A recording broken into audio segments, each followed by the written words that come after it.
Assalamualaikum warahmatullahi wabarakatuh. Alhamdulillah kita bertemu lagi di pertemuan yang ketiga, yang dimana kita dalam pertemuan ini akan membahas terkait materi pegadaian syariah yang menurut sudut pandang lembaga keuangan syariah non bank ya. Eh,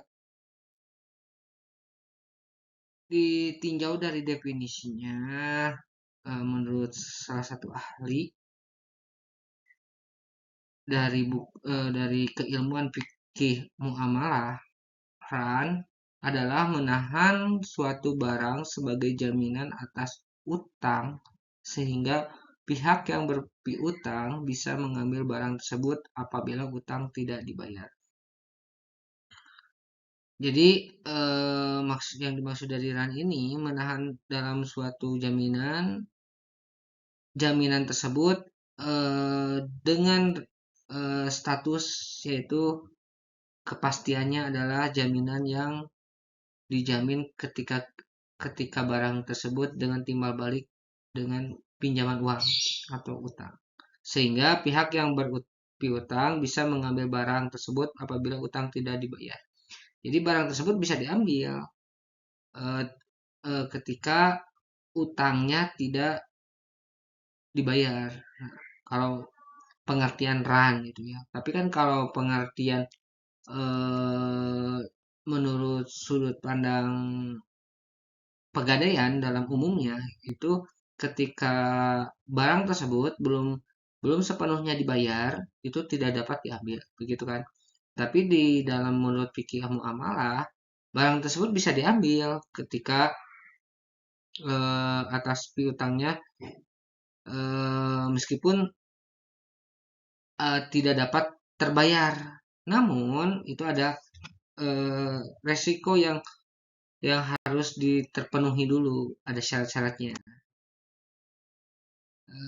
Sebelum kepada syarat-syarat dan resikonya, di landasan teori pegadaian syariah menurut Quran surat Al-Baqarah ayat 283, jika kamu dalam perjalanan dan bermuamalah tidak secara tunai, maka hendaklah ada barang tanggungan yang dipegang. Jadi ketika barang tersebut ketika kita mau diambil, kita harus ada gantinya untuk memberikan sebuah jaminan dari pengganti barang yang kita gadaikan itu. Misalkan kita menggadaikan handphone, eh, handphone tersebut kita membutuhkan tuh, kita harus harus dengan setara ya, dengan harganya yang setara, misalkan kualitasnya yang setara, minimal tuh ya, kalau maksimalnya ya boleh yang lebih juga, kita tukarkan, begitu yang maksudnya ya. Terus kalau dalam teori keuangan mikro syariah, menurut Askar ya 2009, pegadaian syariah adalah sebagian dari Islamic Microfinance Institution dalam yang disingkat IMFI, yang fokus pada kebutuhan pembiayaan umat yang belum tersentuh oleh lembaga keuangan besar. Pegadaian syariah memungkinkan terwujudnya financial inclusion berbasis syariah. Jadi ini pegadaian syariah ini yang berfokus pada kebutuhan pembiayaan umat yang belum tersentuh oleh lembaga keuangan besar. Jadi bagi-bagi orang-orang yang tidak ada berkaitan apa namanya tuh, pinjaman-pinjaman ke pihak yang lain namanya gitu, yang masih murni gitu, pegadaian ini khususnya. Nah, prinsip dan akadnya pegadaian syariah itu ada tiga di menurut sudut pandang dalam kesyariahannya. Yang pertama adalah kode pinjaman pokok kepada nasabah. Yang kedua ran, yang diartikan yang tadi ya, yang pengertian yang sebelumnya. Barang jaminan, misalnya emas, motor dan sebagainya. rumah. Terus ada juga yang terakhir ijarah, biaya pemeliharaan dan penyimpanan barang. Jadi kita dapat memberikan sebuah, misalkan gini nih, kita punya untuk nomor 3 ya, punya jasa keahlian. Nah, terus keahlian terkait mekanik mobil misalkan gitu. Itu disebutnya ijarah. Nah, jadi kita tidak memungut pembiayaan jasanya itu tanpa ada eh, peraturan gitu. Kita seenaknya aja minta jasanya gitu. Tidak. Tetapi kalau menurut prinsip akad syariah, pegadaian syariah itu kita itu mengikuti akad yang sudah ditentukan oleh OJK, MUI, yang sudah teratur dengan undang-undang Kemenag gitu.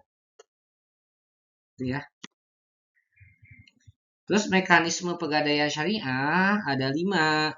Yang pertama, nasabah datang membawa barang yang akan digadaikan. Gitu. Kita sudut pandang dalam pegadaian ini bukan berarti kita dalam syariah itu bukan berarti kita itu hanya menyimpan suatu barang. Nih, barang ini mau digadaikan. Saya membutuhkan uang 20 juta misalkan kendaraan bermotor ini. Misalkan gitu. Tidak hanya begitu saja. Banyak mekanisme yang lain-lainnya dapat jasa yang seperti tadi ya, ada 3 itu. Kemudian ada yang kedua, petugas melakukan taksiran nilai barang. Nah, kemudian sebelum kita, meskipun kita berhak menyebutkan membutuhkan uangnya berapapun. Nah, tetapi ada pegawai yang melakukan sebuah pemeriksaan. Ini harga barang ini pasarannya berapa? Ketika ajuan si konsumen dengan harga barangnya sesuai tidak? Kalau tidak sesuai, ya apa namanya itu? Eh, ke nomor 3, pegadaian memberikan pinjaman code sebesar 70 sampai 90% dari nilai barang. Jadi tidak sepenuhnya misalkan harga harga teleponnya itu 9 juta misalkan ya. Kita membutuhkan uangnya sesuai dengan harga telepon 9 juta dengan dinilai oleh kita dari sudut pandang kita sebagai eh, konsumen yang menilai pasaran HP itu gitu.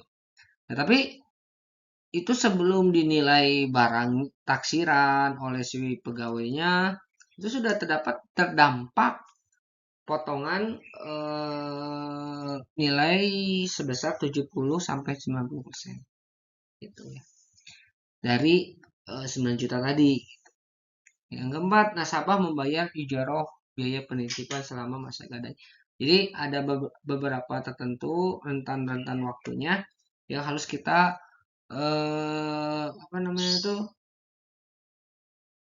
bayar administrasi disebutnya itu biaya penitipan. Jadi kalau kalau di dalam pegadaian biasanya kan kita eh, menggadaikan barang 20 juta itu tembusan dengan beberapa lama dengan beberapa waktu kita itu tergantung perhitungan waktu per lama gadaian kita gitu. Nah, terdapat bunga gitu ya. Kalau ini tidak hanya dialihkan disebutnya itu ijarah. Terus pelunasan dilakukan dalam periode tertentu lalu barang dikembalikan. Nah, pelunasan juga yang sudah ditentukan dengan kesepakatan awal kita. Mau kita menggadaikan di bulan Maret, misalkan kita apa kemudian berjanji atau akan menembus barang tersebut di bulan Desember misalkan gitu. Harus disesuaikan itu. Tidak bisa misalkan bulan Oktober mau ditebus gitu lah, terus barang kita ambil tidak bisa. Itu harus sesuai dengan kesepakatan. Terus perbedaannya dengan konvensional dan syariah dalam sistem bunga. Kalau konvensional jelas ada bunganya, kalau syariah itu tidak ada bunga gitu ya.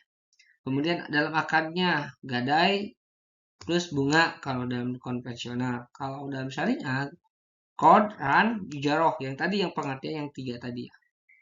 Kemudian orientasi profit maksimal.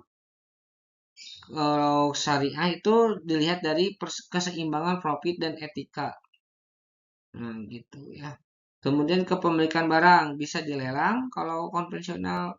Kalau syariah dilelang jika nasabah tidak menebus. Nah, kalau syariah dalam waktu jangka tertentu yang sudah ditentukan itu tidak dapat ditebus tuh.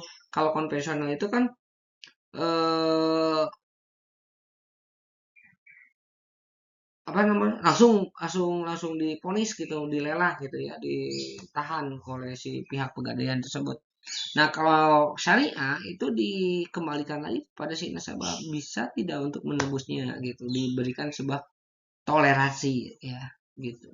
Nah, kemudian pengawasannya kalau konvensional hanya dengan OJK, kalau syariah itu OJK dan DSN MUI.